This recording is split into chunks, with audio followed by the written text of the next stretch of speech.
Humarap si Provincial Engineer Edilo Tejido sa pagdinig ng Sandigan Bayan 6th Division bilang witness sa kasong malversation sa umano'y maanumalyang flood control projects sa Nauhan Oriental, Mindoro. Si Rod Lagusad sa sentro ng balita. Kenneth, nagsimula na ngayong araw ang proper trial o pagdinig kaugnay ng umano'y maanumalyang flood control project sa Oriental, Mindoro. Humarap sa pagdinig ng Sandigan Bayan 6th Division bilang witness ng prosecution si Engineer Edilo Tejido, Provincial Engineer ng Oriental, Mindoro.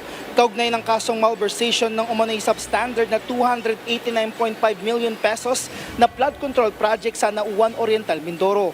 Dito ay kinwestiyon ng defense ang sinagawang inspeksyon sa naturang flood control. Kanilang kwenisyon kung maayos bang naipaalam sa SunWest Corporation ang siyang kontraktor na naturang flood control project ang isinagawang inspeksyon noong September 7. Ayon kay Tejido, kanilang ipinagbigay ilam ito sa mga tauwang nandun sa site. Anya, kanilang itinawag ito sa SunWest Corporation ngunit wala umanong available na mga kinatawan mula sa naturang kumpanya. Tumagal ng higit 1 oras ang nangyaring pagdinig ngayong araw.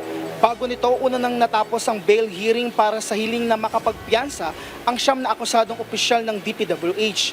Ayon sa prosecution, kanila na lang hinihintay ang resolusyon para rito.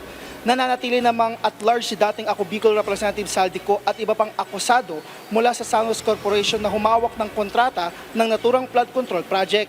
Una nang idineklara ng Sandigan Bayan na pugante mula sa batas si Ko. Kenneth, matapos ng pagdinig ngayong araw, ang susunod naman nito ay sa araw ng Huwebes.